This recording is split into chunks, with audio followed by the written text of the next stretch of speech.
Oke, sambil menunggu teman-temannya yang lain, kita mulai saja ya. Assalamualaikum warahmatullahi wabarakatuh. Waalaikumsalam warahmatullahi wabarakatuh. Selamat pagi, bismillahirrahmanirrahim. Di pertemuan kali ini kita melanjutkan materi kita sebelumnya ya.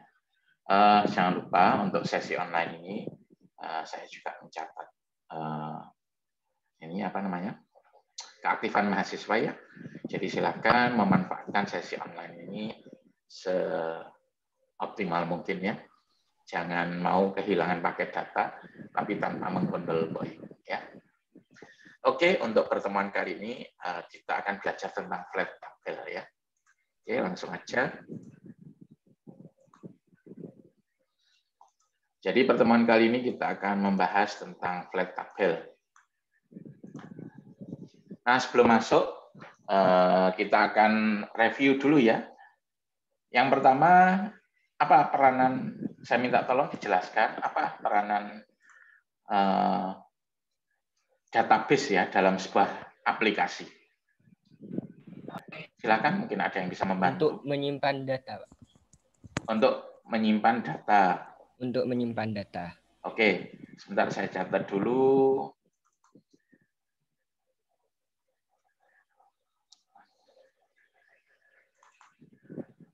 Nama Danim, tolong disebutkan. Mikli Oktarianto, NIM 2042.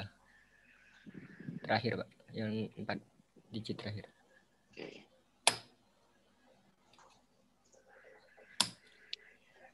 Ini kelas E ya? Iya Pak, kelas E. Kelas E. Ejaannya bagaimana? OCT apa Okta? Pakai K, Pak. Oktarianto. Oktarianto.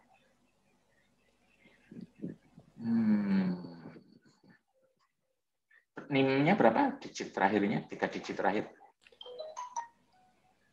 042. 042. Oh, Mikli. Ya, oke. Terima kasih, Mikli. Ya, jadi untuk database itu memang untuk apa? Nyimpan dan ngolah data. Jadi sebuah software itu ada bagian logiknya ya, logika. Itu dihandle oleh bahasa pemrograman. Ada juga bagian database untuk nyimpan dan ngolah data. Kemudian jelaskan perbedaan antara file-based system dengan database. Ada yang bisa bantu? Saya izin menjawab, Pak. Oke, nama Danim. Fitri Andriani, NIM Oke. 2062. Fitri Andriani, ya. Silakan. Ya.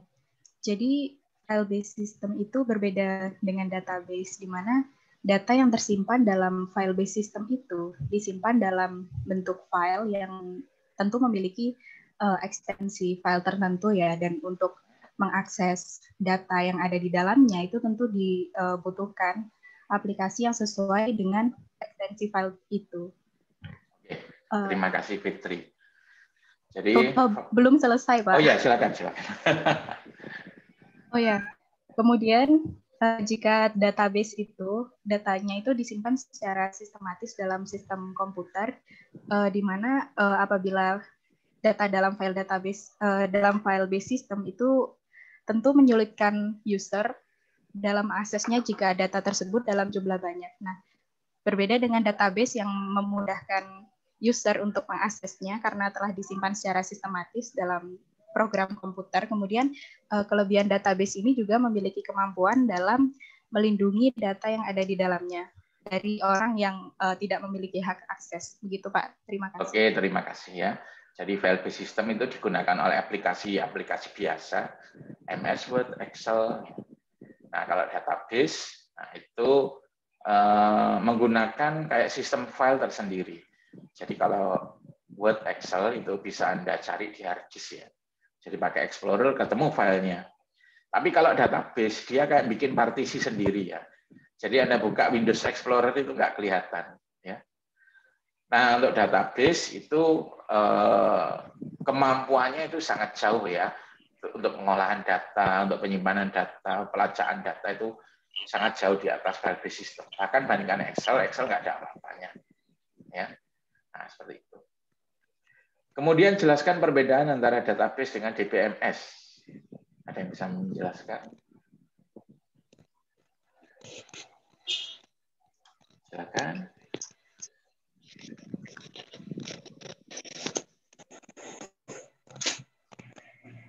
Database dengan DBMS. Izin menjawab, Pak. Ya, sebutkan nama Dani. Nama Brianto Prasetyo Nugroho, NIM 2087, Pak. Sebentar, saya cari dulu. Oh, Briantoro, silakan. Ya, kalau database itu sebuah kumpulan dari data, Pak. Kalau DBMS itu apa ya? Sistem perangkat lunak yang dapat mengakses ke database-nya, Pak. Seperti PostgreSQL, MySQL atau Oracle. Seperti itu, Pak. Oke, terima kasih ya. Jadi database itu datanya ya, DBMS itu software untuk mengolah data. Jelaskan pengertian database relasional. Silakan. Ya, izin menjawab, Pak. Ya, nama NIM. Nama Vicky Rafif Setiaputra, NIM 2024 101 02 069. Dikit terakhir aja cukup ya. 2069, Pak. 2069, oke. Baik. Pengertian database relasional yaitu kumpulan item data dengan hubungan yang telah ditentukan sebelumnya. Berbagai item tersebut disusun menjadi satu set tabel, Pak, dengan kolom dan baris.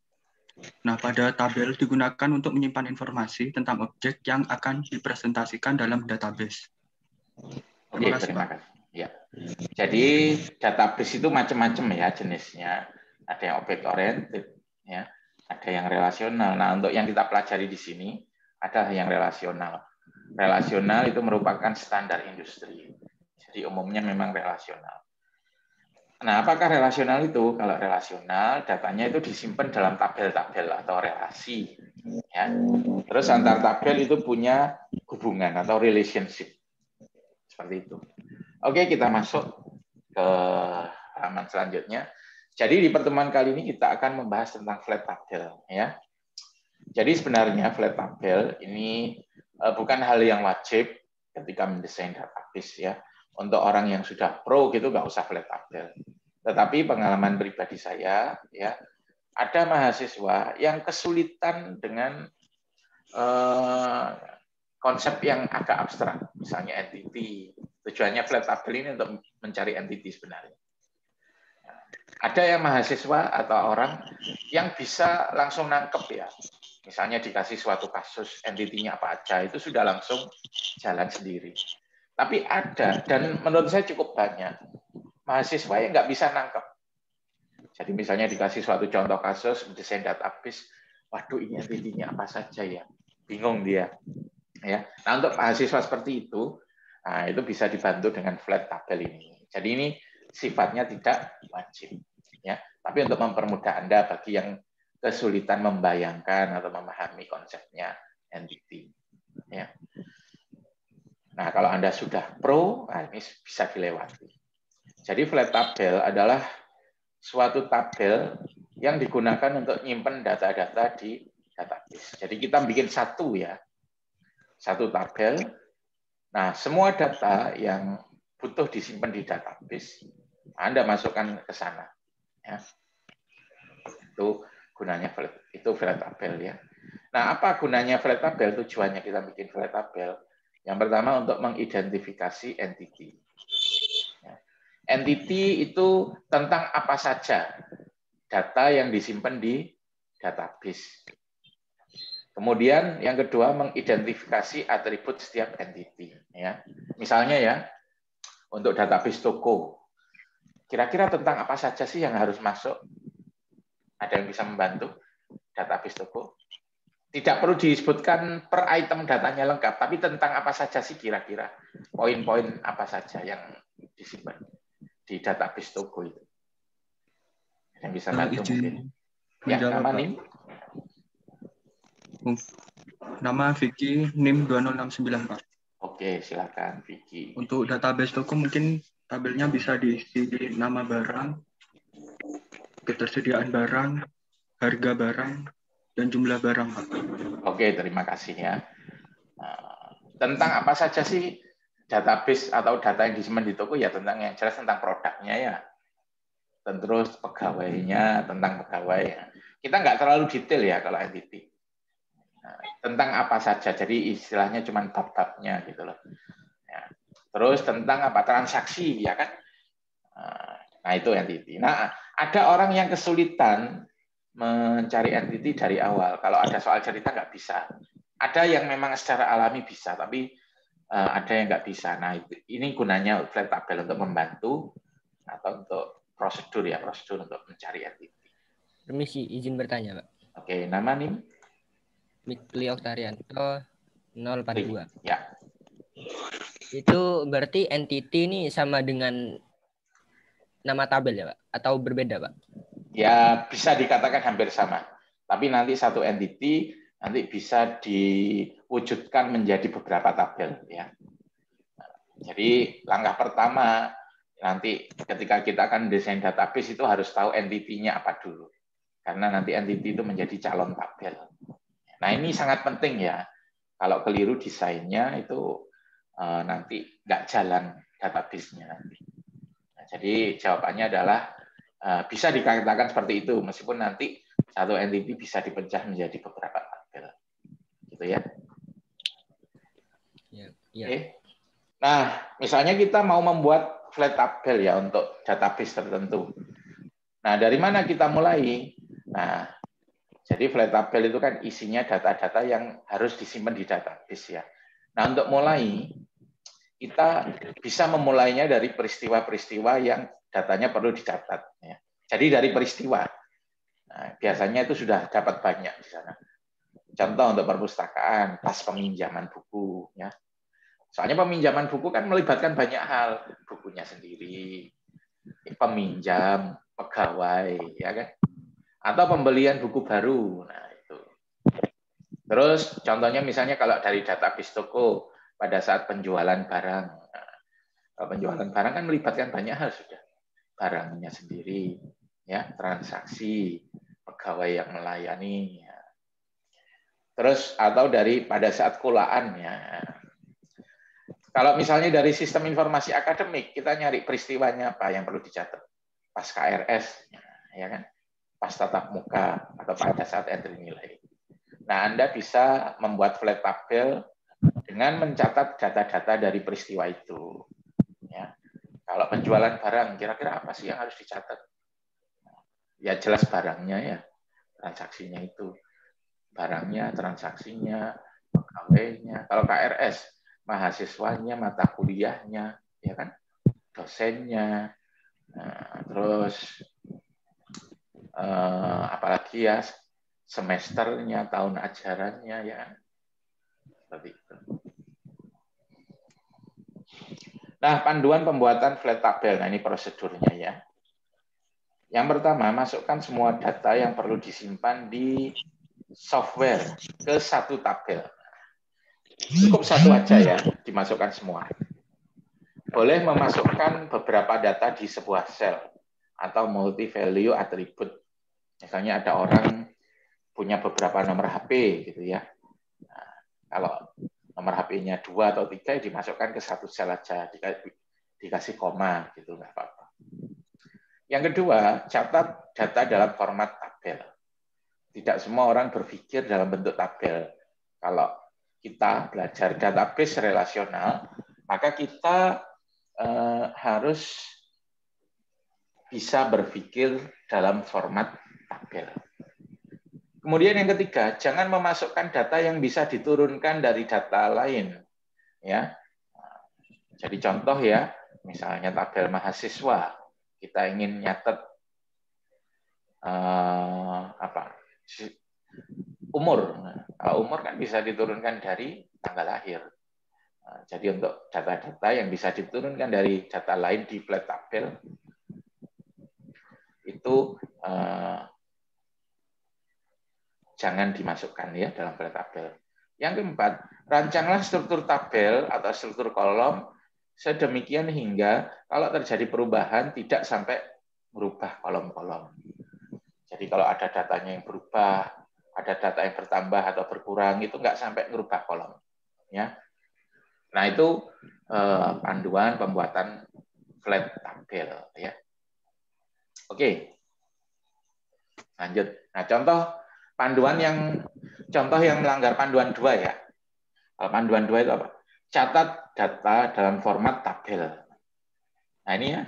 Ini kan bukan format tabel. Ya. Nah, kalau format tabel gimana? Artinya kan nama kolom ya kan? Alamat menjadi kolom, nomor telepon menjadi kolom. Kalau ini kan bukan ya, bukan tabel kalau seperti ini. Nah, ini solusinya ya. Jadi jangan bikin struktur tabel seperti barusan, tapi seperti ini. Kolomnya nomor, nama, alamat, nomor telepon.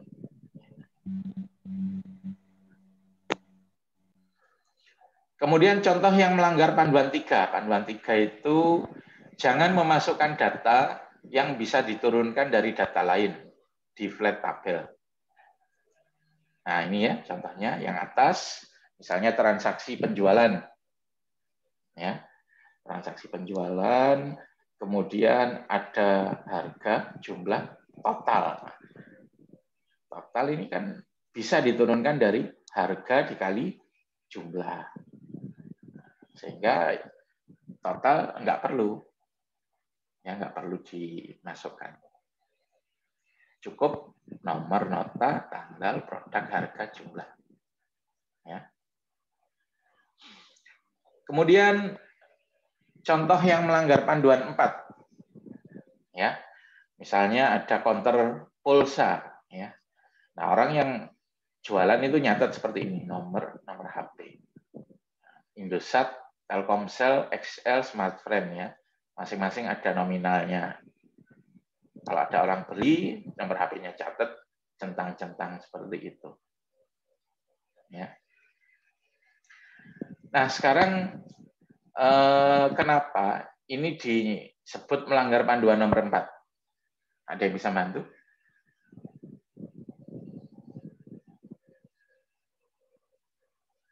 Jadi panduan nomor 4 itu, rancanglah struktur tabel kalau terjadi perubahan atau penambahan data atau pengurangan data itu tidak sampai merubah kolom atau struktur tabel.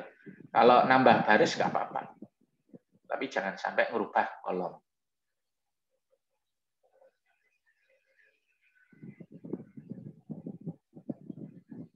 Ya, mungkin ada yang bisa bantu. Izin menjawab, Pak. Ya, nama NIM? Ardi Nugraha, NIM 2012. 2012. 2012. Ardin ya, silakan Ardin. Karena menurut saya pecahan bernilai 75.000 itu tidak ada di dalam itu, Pak, judul tabel itu. Bawahnya Ya, kolomnya ya. Iya. Terus, kenapa kok bisa hal itu bisa berakibat merubah kolom?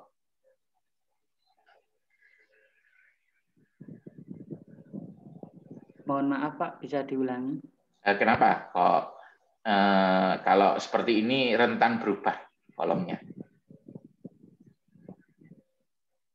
Mungkin karena tidak ada 75 gitu, Pak. Ya, terima kasih Ardin. Jadi kalau ada nominal baru, gimana solusinya? Kalau tabelnya seperti ini. Nah, artinya harus nambah kolom ya. Nah, jadi dalam desain database jangan sampai kita merubah kolom. Ya. Sekarang bagaimana yang benar? Nah, yang benar seperti ini. Nomor HP, ya, operator nominal. Ya. Misalnya ada operator baru, kira-kira perlu merubah kolom nggak ini? Nggak usah kan ya, tinggal ditulis saja di kolom operator ya. Kemudian kalau ada nominal baru, misalnya ada yang nominal 200.000, ya ini juga tidak perlu dicatat, ya, tidak perlu merubah kolom, tinggal kita menambah baris yang baru, seperti itu ya. Oke, sampai di sini mungkin ada yang ditanyakan. Nah, ini panduan pembuatan flat tabel, saya ulangi lagi ya. Jadi masukkan semua data yang perlu disimpan di database menjadi satu tabel ya. Boleh memasukkan beberapa data di sebuah sel atau multi value attribute, misalnya nomor HP, Kadang-kadang kita akan punya 2 atau 3. Masukkan aja satu sel, kasih koma gitu. Yang kedua, catat data dalam format tabel ya. Ini contoh yang melanggar. Ini kan bukan tabel. Kalau tabel kan ada kolom-kolomnya. Jadi yang benar seperti ini ya. Yang ketiga, jangan memasukkan data yang bisa diturunkan dari data lain di flat tabel. Contoh ini ya. Total ini melanggar karena bisa diturunkan dari harga dan jumlah. Yang terakhir, rancanglah struktur tabel atau struktur kolom sedemikian hingga kalau terjadi perubahan pada data, misalnya nambah, mengurangi atau berubah, tidak sampai merubah struktur kolom. Nah ini ya. Kalau ini rentan, kalau misalnya ada pecahan 100.000 ya nambah kolom lagi. Nggak boleh itu ya. Kalau kolom nggak boleh diubah. Baris, oke, nambah, oke, kurangi, oke. Ya, ada yang tanyakan mungkin sampai di sini? Saya ingin bertanya, Pak. Oke, nama NIM? Nama Muhammad Fikri Syarahman, NIM 2097. 2097, ya silakan Fikri Riksa. Saya ingin bertanya, berarti dalam menghadapi suatu studi kasus itu, tiap orang bisa memikirkan entitas yang berbeda-beda ya, Pak? Ya, itu tergantung dari struktur organisasinya juga. Ya, jadi contoh gini, misalnya untuk rental buku ya, rental buku kan ada yang punya pegawai banyak, ada yang nggak punya pegawai, langsung ownernya.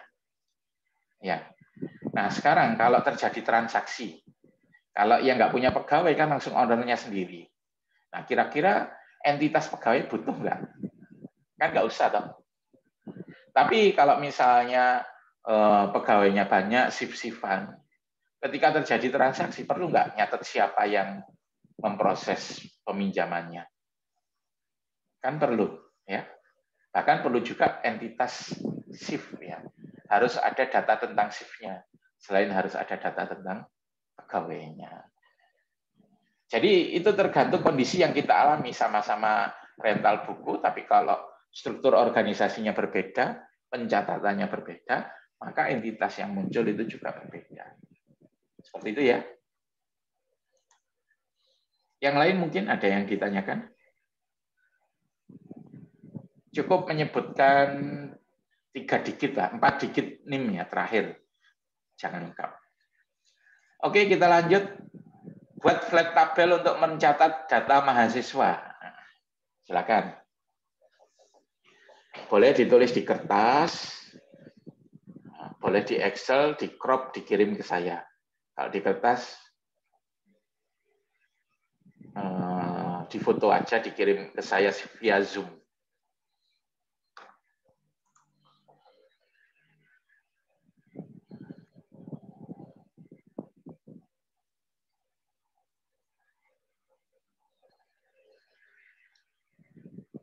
Silakan dicoba.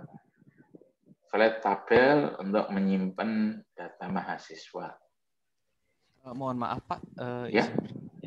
ini untuk mahasiswanya ini secara umum atau terbatas pada Fasilkom dan TI saja? Terserah asumsi Anda bagaimana. Ya. Nanti ketika misalnya Anda menjelaskan, diterangkan juga asumsinya.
Cukup kolom-kolomnya, terus contoh datanya 1-2 baris saja.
Ya, ada yang bisa bantu mungkin?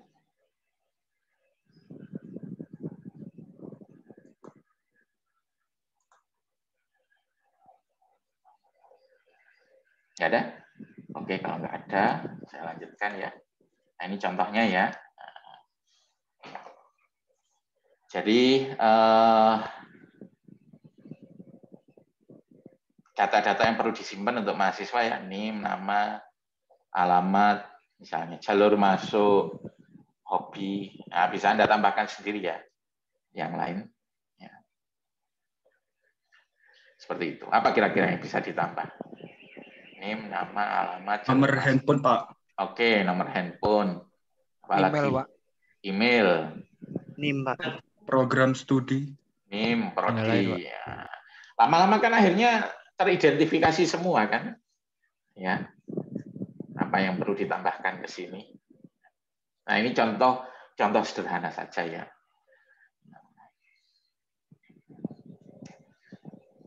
Nah, sekarang kita akan membahas tentang atribut komposit ya. Kolom itu kan nama lainnya atribut ya. Jadi kalau saya bilang atribut itu maksudnya kolom. Ya.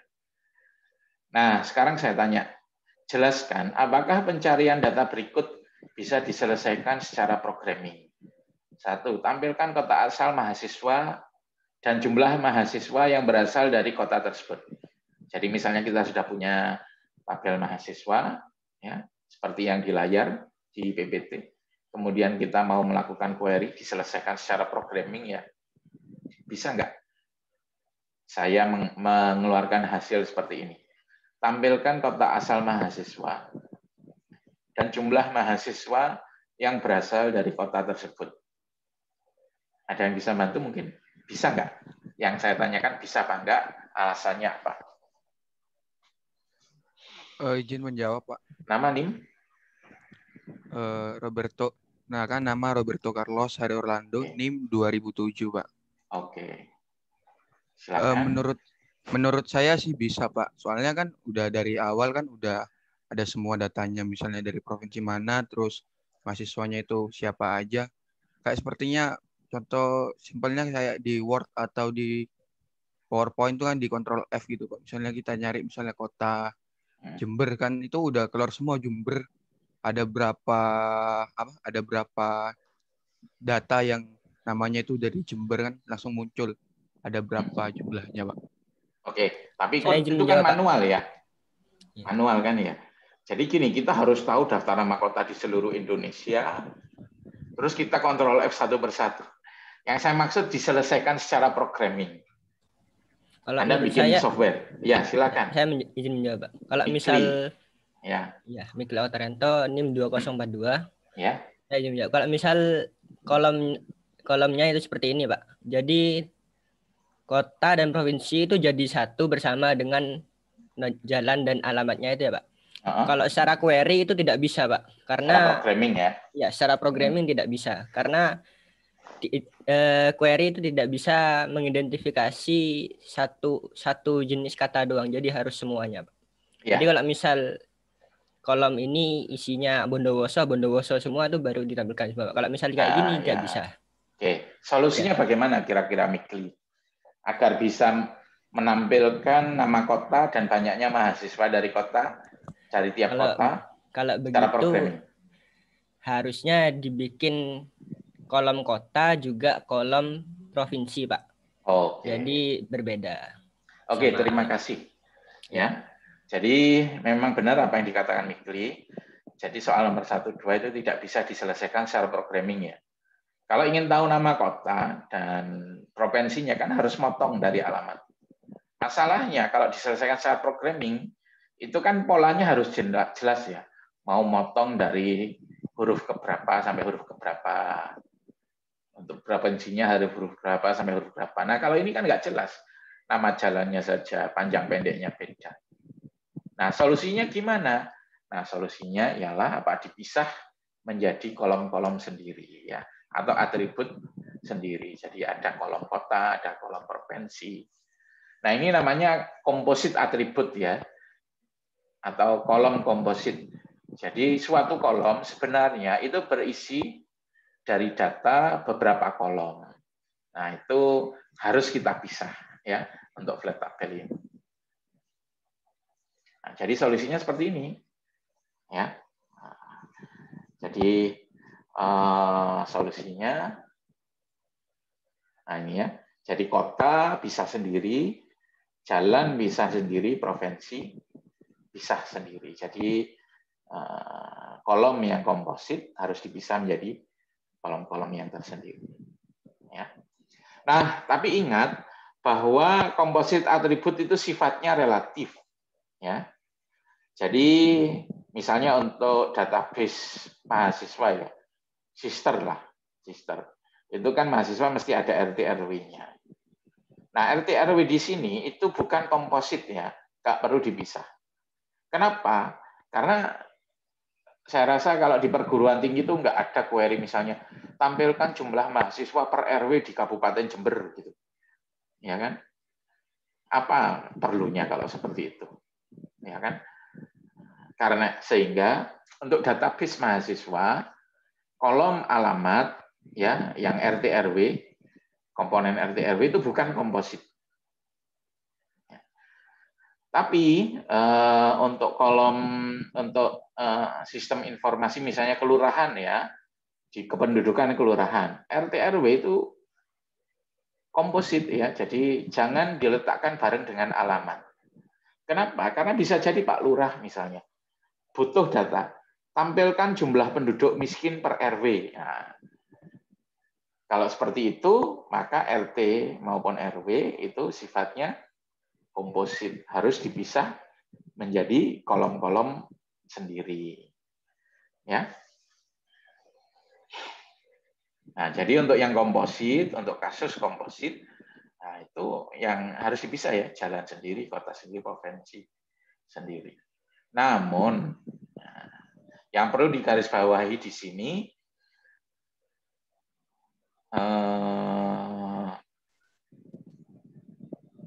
komposit itu sifatnya adalah relatif. Ya. Untuk aplikasi ini, untuk database ini, untuk perguruan tinggi, jalan itu ya komposit. Ya. Harus ada jalan, kota, provinsi. Tapi untuk aplikasi yang lain, belum tentu komposit. Ya. Sampai di sini mungkin ada yang ditanyakan?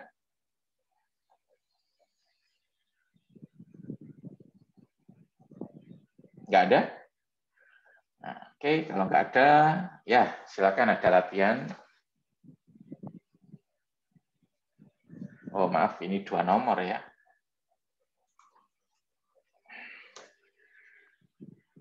Ya, silakan dikerjakan, bisa ditulis di Excel, kemudian di crop dikirim ke saya atau ditulis di apa namanya kertas, di foto kirim ke saya. Asumsinya silakan ditambahkan sendiri ya, karena bagaimana kita membuat flat tabel itu dipengaruhi oleh kondisi organisasinya ya. Rental buku yang nggak punya pegawai ya nggak perlu data-data pegawai dimasukkan. Ayo silakan dicoba.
bagi yang sudah selesai bisa ngacung ya menyebutkan namanya. Nanti akan kita bahas.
Ya, gimana? Ada yang sudah berhasil? Nggak apa-apa, keliru, nggak masalah. Yang penting mencoba. Kalau mencoba, kalau ada yang keliru, kita perbaiki, nanti akan ingat.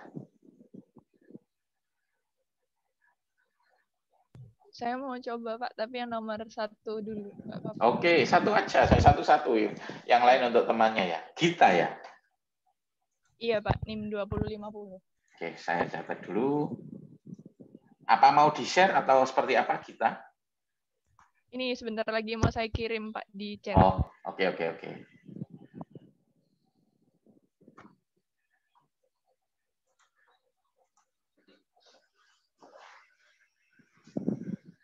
Oke, untuk yang pertanyaan ini saya kasih 2 poin aja. Soalnya kan harus nulis-nulis juga ya.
Yang lain juga kalau mau ngirim nggak apa-apa, silakan.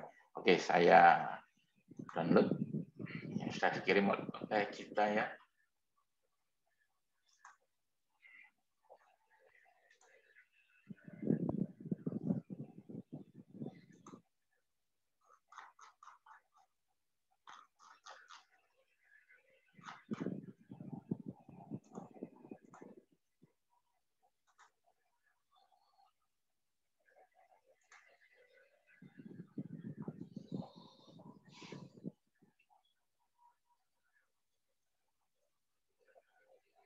Masih proses ya.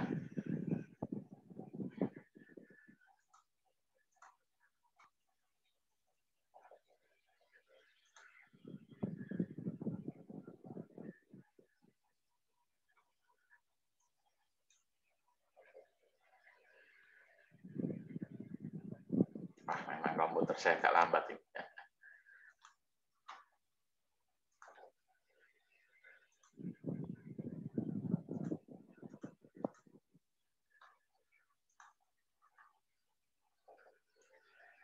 Nah, ini sudah terlihat.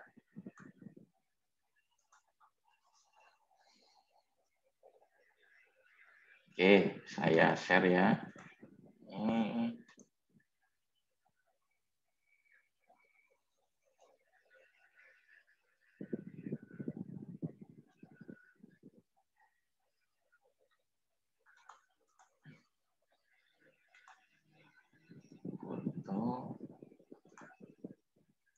Ya, nah, ini yang dikerjakan oleh teman Anda.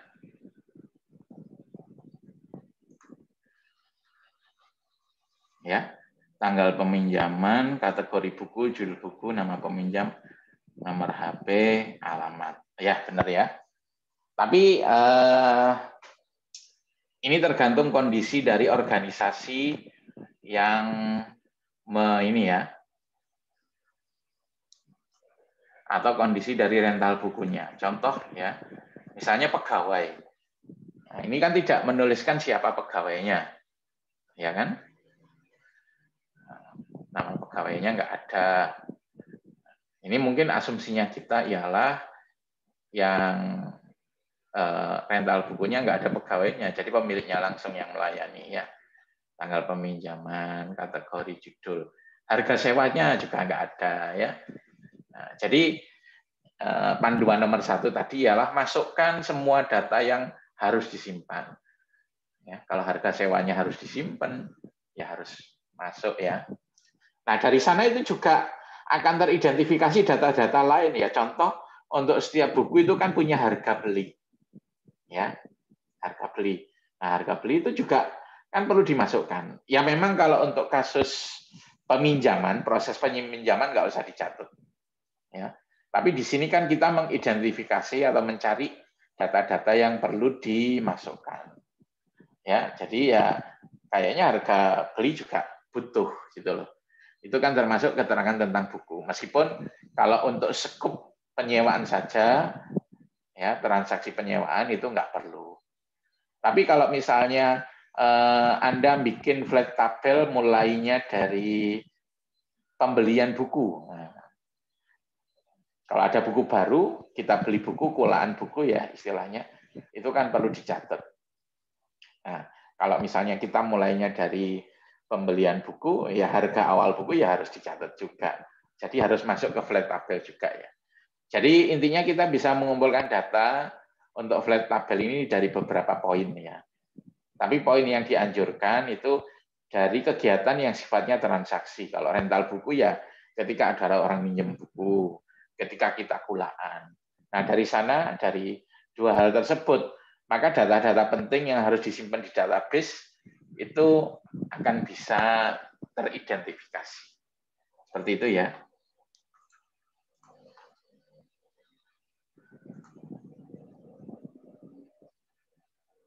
Oke, saya juga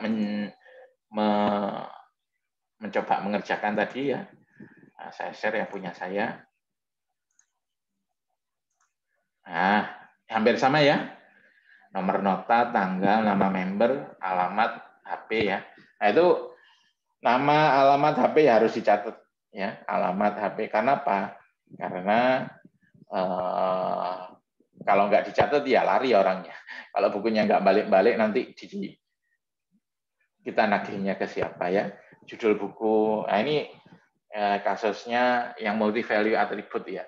Jadi kalau ada beberapa data bisa disimpan di satu sel, dipisahkan koma ya. Kan kalau pinjam buku kan kadang nggak cuma satu, bisa 2 atau 3 atau banyak ya. Terus nomor buku. Nah, nomor buku juga perlu kan? Karena kadang kalau di rental komik itu satu judul kan ada beberapa eksemplar. Yang eksemplar 1, 2, 3. Nah, karena itu kalau orang pinjam harus dicatat juga nomor bukunya, nomor eksemplarnya. Nggak cuman judul kategori saja ya. Biaya sewa. Nah, karena ada biaya sewanya ya. Nah, ini dari sisi peminjaman. Kalau kita memasukkan dari sisi paskulaan, misalnya pembelian buku. Nah, kita akan menemukan data lain yang perlu dimasukkan ya. Contoh misalnya harga buku, harga beli. Nah, ini juga kan data yang perlu dimasukkan ya. Nah, misalnya harga belinya misalnya 40.000 untuk buku pertama, buku kedua 50.000 ya. Nah, terus kalau ini 120.000 harga belinya. Tanggal pembelian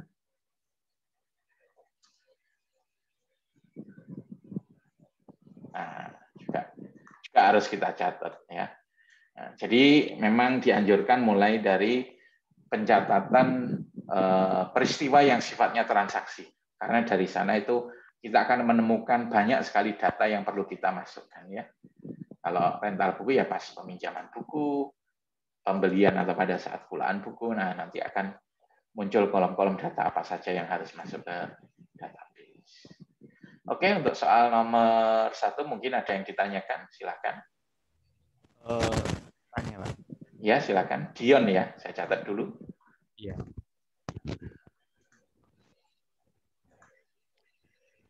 Begini, Pak. Ya. Di buku yang nomor pertama kan terdapat 2 data dalam satu sel ya, Pak. Ya.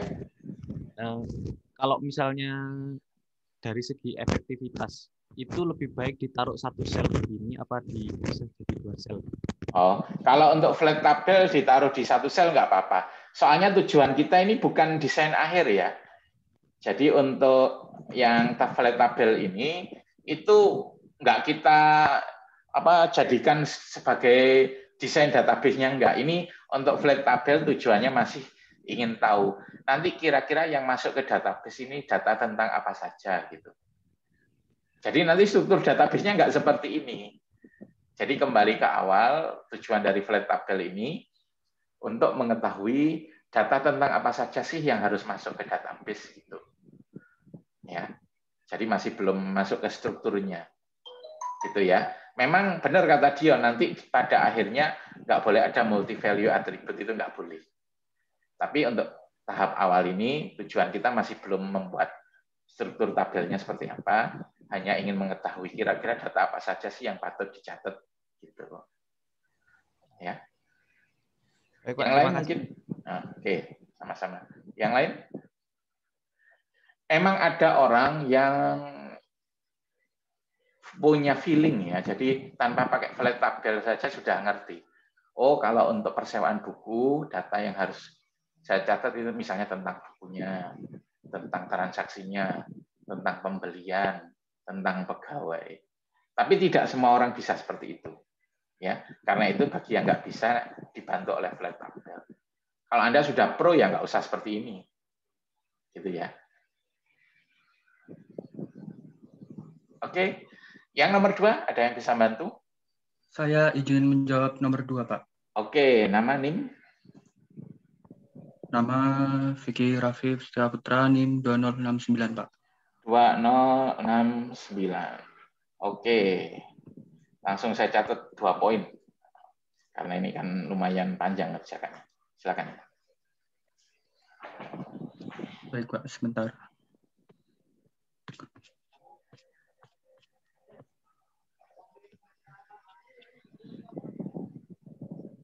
Masih mengirim, Pak. Oh iya. Oh iya, sudah dikirim ya? Vicky ya, saya download. Sampun, Pak.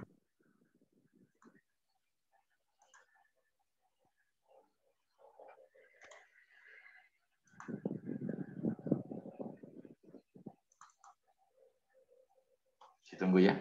Oke, sudah muncul nih, saya share.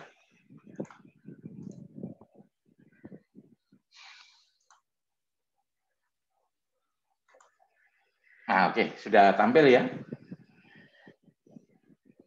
Nama mahasiswa, NIM, kelas, prodi, semester, lokasi, terus waktu presensi, mata kuliah, dosen pengajar, tanggal presensi, status presensi. Oke, nah, benar ya. Nah, tapi mungkin ada data-data yang perlu dimasukkan ya, ditambahkan. Contoh, ruangannya. Kalau misalnya kita sudah masuk ya, sudah masuk tatap muka, ruangannya misalnya di ruang 1 atau ruang 2 itu perlu dicatat ya. Oke, matematika dasar kelas A. Untuk semesternya ini semester berapa? Nah, itu kan belum ada keterangan kan? Ya? Semester 2, Pak. Oke, tahun ajaran?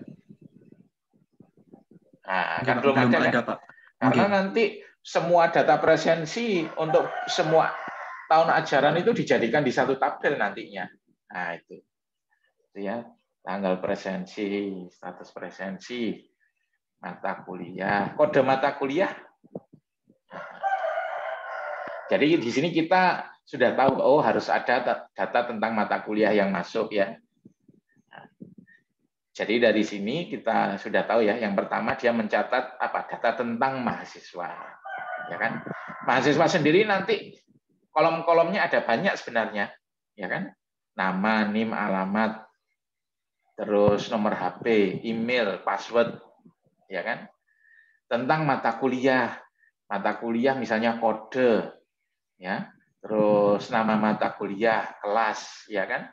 Tentang prodi, nama prodi, kode prodi, ya. Tentang dosen, NIM dosen, nama, alamat, kemudian nomor telepon, ya. Terus kelasnya, ruangan kelasnya di mana, status presensinya berhasil. Kalau untuk mahasiswa yang nggak masuk, apakah izin atau alfa? Jadi sudah benar Vicky, tapi nanti memang harus dilengkapi. Oke, terima kasih Pak Vicky. Terima kasih saran dan masukannya, Pak. Oke. Sampai di sini mungkin ada yang ditanyakan. Jadi intinya untuk flat tabel ini tujuannya bukan untuk bikin struktur tabel di database, bukan, masih belum kita. Ya. Tujuannya apa? Untuk mengenali entity tentang apa saja yang harus disimpan di database. Ya. Contoh dari yang dikerjakan Vicky barusan, kita tahu bahwa database-nya harus ada data tentang mahasiswa, ada data tentang dosen, ada tentang semester, ada tentang mata kuliah, ada tentang ruangan. Ya. Untuk mahasiswa itu nanti bisa diperinci lagi atribut-atribut atau kolom-kolomnya. Nama, NIM, kemudian nomor HP, email, ya kan, alamat, dan seterusnya ya. Mata kuliah juga bisa diperinci lagi kolom-kolomnya. Misalnya tentang nama mata kuliah, kode, SKS teori, SKS praktikum, ya. Kemudian tentang semester bisa diperinci lagi, ya, tahun ajaran, semester ganjil apa genap, tanggal mulai semester, tanggal berakhir semester. Nah, tujuan kita itu untuk di sini masih belum akhir ya, belum struktur tabelnya, tapi untuk mengidentifikasi entity tentang apa saja. Ya, ada orang yang mampu mencari secara intuitif, naluri itu bisa. Tapi saya sendiri bukan orang yang seperti itu. Karena itu saya mengajarkan flat tabel. Karena saya yakin cukup banyak juga mahasiswa yang kesulitan untuk mencari entitas secara intuisi. Oke, sampai di sini. Kalau misalnya tidak ada yang ditanyakan lagi, kita cukupkan sampai di sini ya. Semoga apa yang kita bahas bermanfaat. Kita akhiri. Assalamualaikum warahmatullahi wabarakatuh. Waalaikumsalam warahmatullahi wabarakatuh. Terima kasih, Pak. Terima kasih, Pak. Terima kasih, Pak.